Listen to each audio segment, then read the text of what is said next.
Yan, good morning sa inyong lahat mga kababayan. So andito tayo ngayon sa PB House kasi nagbalik na po si Sir Paul at saka si Chris na, o kung tawagin na ay Chris Paul.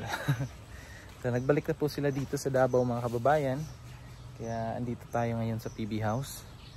At kamustahin rin natin yung mga halaman dito sa PB House. Sa ilang araw na wala kami dito, wala ang team, so sila Junjun lang ang nandito.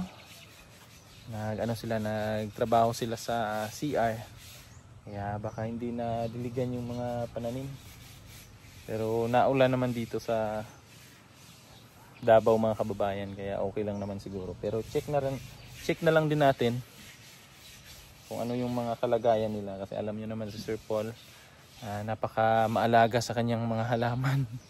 Kaya samahan nyo ako, ikutin muna natin itong PB House. Tara!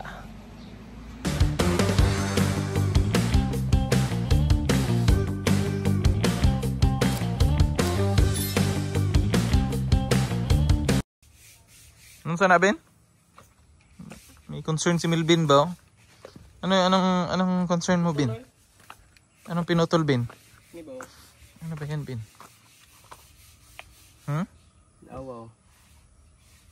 Ay, kit-kit mo na. Kikaon. Kit kan arap pong duha ka buok. Ngaro. Sa kinagkuha na Snail? Murag mauro.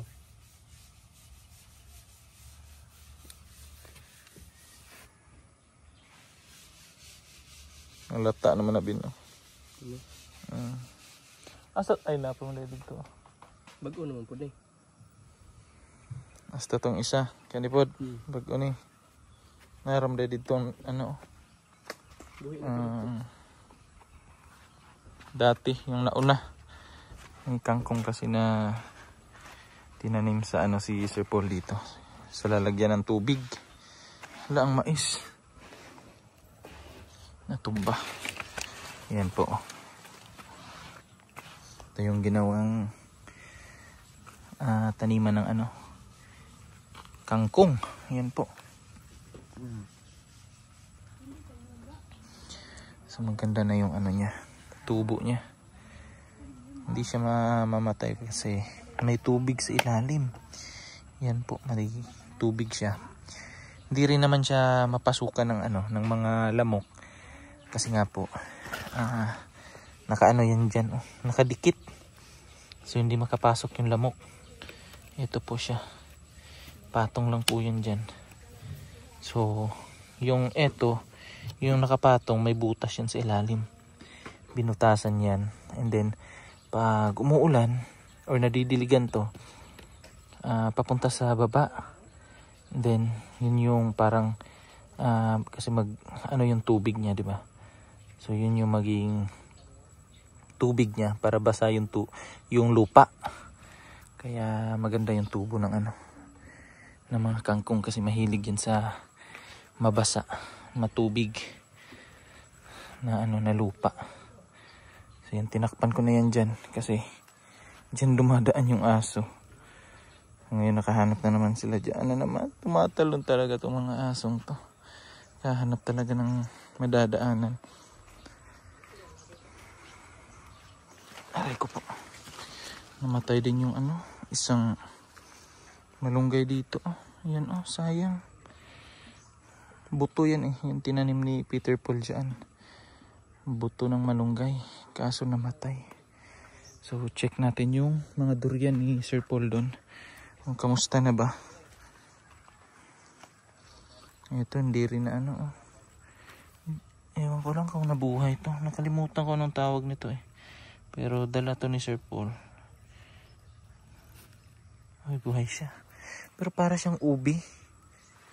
Para siyang ubi na na klase. Punta natin yung mga durian dito. Nakauwi na pala sila Sir Paul, Nandito na sila sa PB House.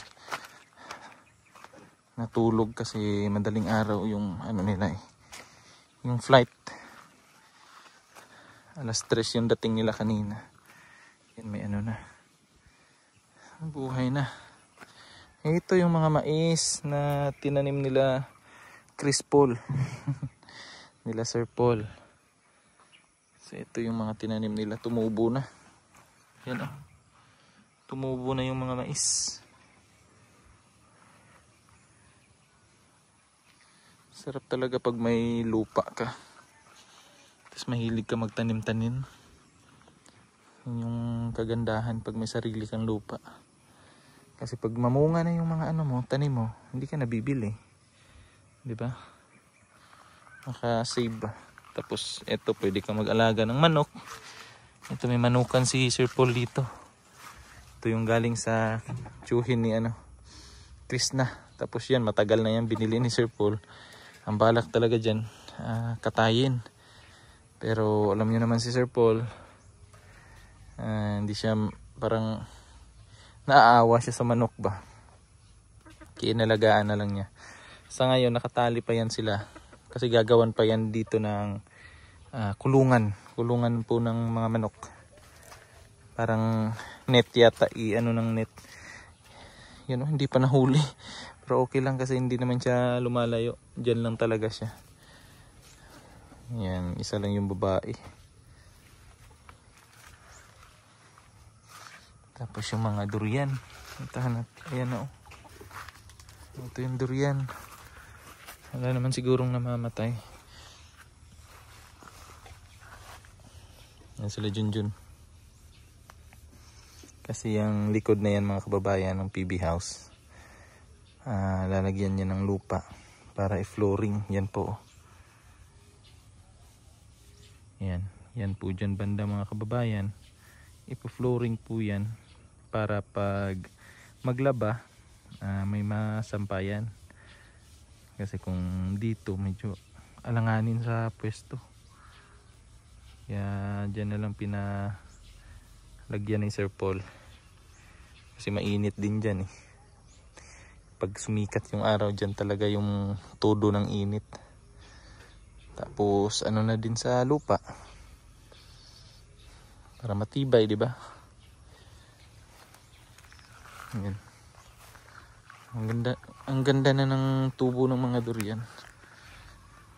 Mabilis lang to pag maalagaan talaga to ng abono, fertilizer. So mga lang, ilang taon bubunga na to.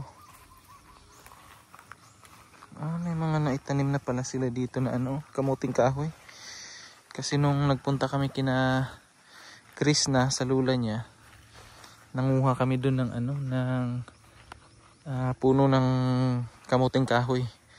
Kasi sa mga hindi po nakakaalam, ang tinatanim po ng sa kamuting kahoy is yung kanyang puno.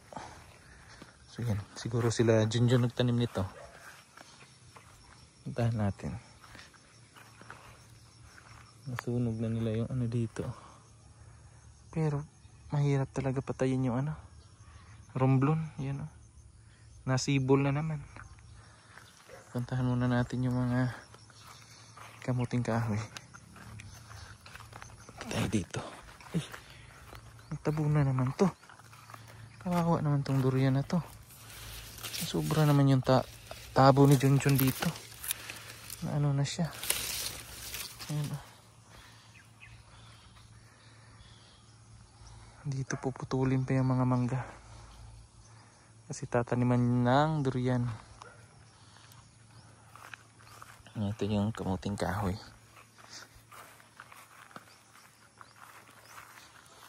Yan. Isa lang tinanim nila. Dapat tigda dalawa sa isang butas. Mga gabi. So hindi pa nalagyan dito ng fish pan. So okay naman yung mga durian, walang namatay. Tag-ulan na kasi ngayon, kaya ngayon yung masarap magtanim. Kasi tag-ulan na. Para punta natin si Junjun. May saging Ito yung saging na lakatan. Wala ay. saging na lakatan. Ipapadala sana si Sir Paul nito kasi ipapadala niya sa kanyang kapatid doon sa Mindoro. Tatanim nila kasi wala daw ganitong saging doon. Kini buhi na, buhi na pod.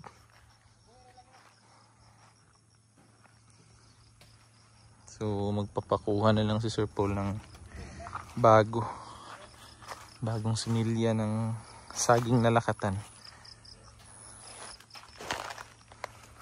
Yan, okay naman yung mga durian ni Sir Paul dito. Wala namang namatay. So far so good.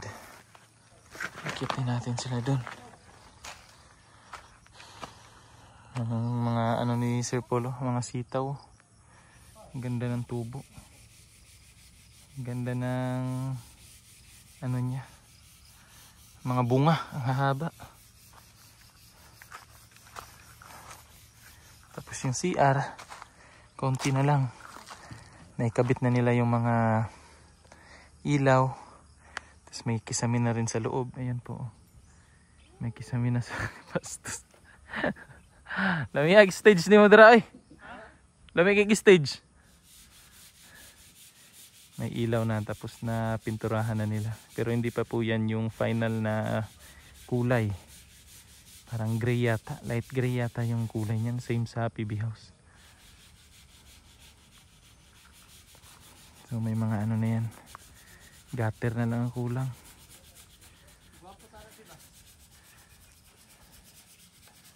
Junjun na yun.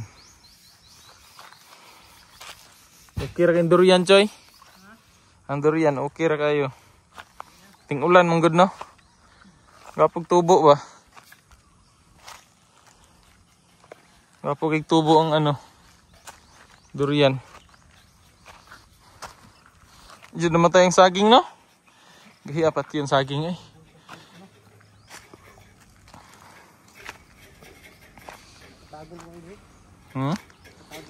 Patagon? Nga naman? Kudaog.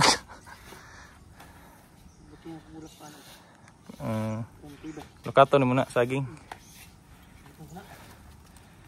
Mga kangkong dito. Buhay na. Kagulay na kaani dyan.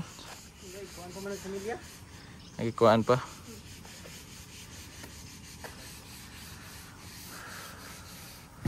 May delivery ng ano? Delivery ng simento. May nag-deliver ng simento. Yan dito. Ito flooring po yan. Papunta dun. Para sampayan. Gawing sampayan. Nindot na bato dyan. Dali rin puno. No? Tag bato-bato ba?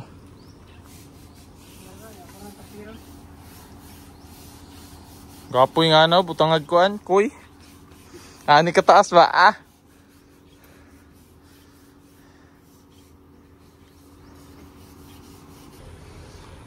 Nalanta mga kababayan. Ayaw niya talaga siguro sa init. Sobrang init. Ayaw niya siguro. Sinalanta siya. Ito dito sa may ano, lilim. Ang ganda ng tubo niya. Sa may lilim. Ayaw niya ng direct sa araw. Ito medyo ano na siya. Okay na siya. Pero nung wala pang ano dyan, wala pa yung sanga dyan, ito pa lang na ano, nalanta rin. So ngayon medyo may shade, may ano na siya, sangga. Okay na. Yun na lang, yung dalawa, yan tsaka yung isa nalanta. Ayan si Petra, andun sa loob si Peter Paul kasi nagluto kami ng ano, agahan, litsong paksiw.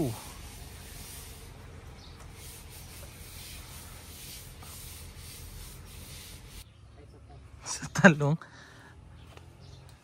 sa ay sa kangkang. Ano yan? Ano yan? Pintura? Doon saan? Matay ang malunggay. Ha? Namatoy.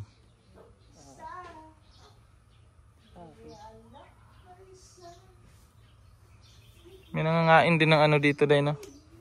Kangkong mo.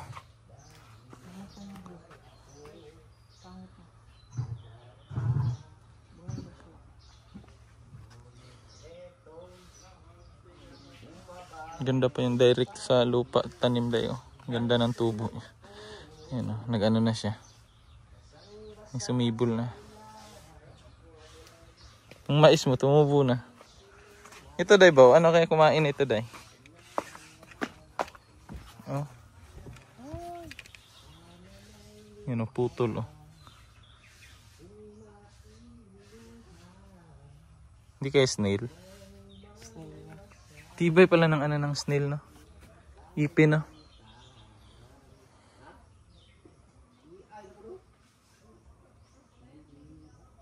Ang kasoy kaya. Tumubo na kaya yan.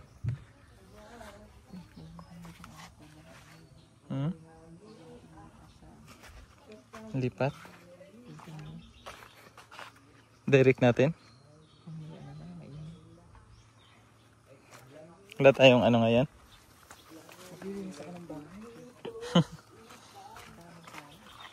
Ayun day, oh. Pwede na ito day. Yung pipino day. Tanim natin mamaya. Hapon. Ang lalaki na yung pipino.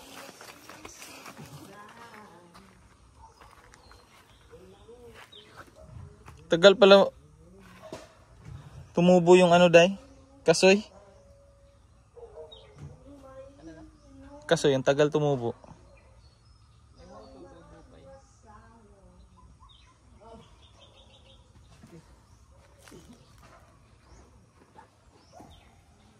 Yan, magtatanim kami ng pipino mamaya. Doon siguro itatanim yung pipino.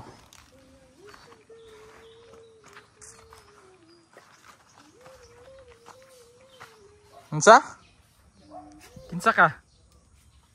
Kinsa ka?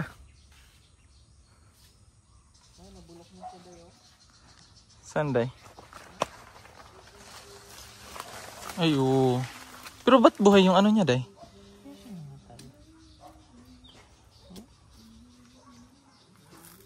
Baka puno yan ng tubig, day. Tanggalin natin. Hmm?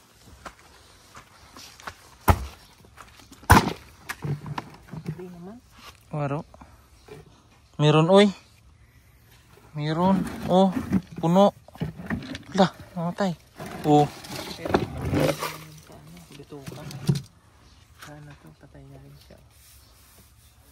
Hindi na yan mabubuhay. Sayang, no? May palit naman na yan doon. Malaki. Nagamot na siya dito, day. Gumapang na yung gamot niya, day. Ay, snail na anak ko.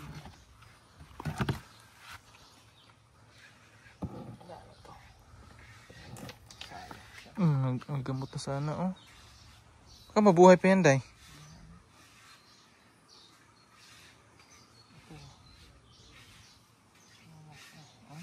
Ay, oo. Sayang. Yung ano kaya, day? Yung di dugtong natin, buhay kaya yan? Yun ba? May ano na kaya yan? Hindi na nabalik yung paniki, no? Yung paniki dito sa taas, wala na. Nabulabog siya, eh. Yan, okay lang.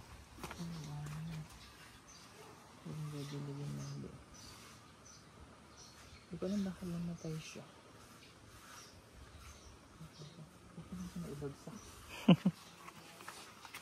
Pero parang sobra sa tubig, day, kasi nalata. Ang purpose nito, day? Pangdilig? Fertilizer. Ito buhay na to. Buhay ko. Buhay na. Kasi may kasariwa ito yun.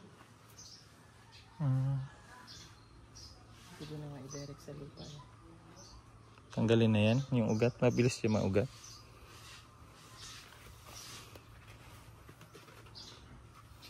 Ay, nako. Bago kong gagawin. Saan ako tayo? Ano kong gagawin? Yan, pwede na yan.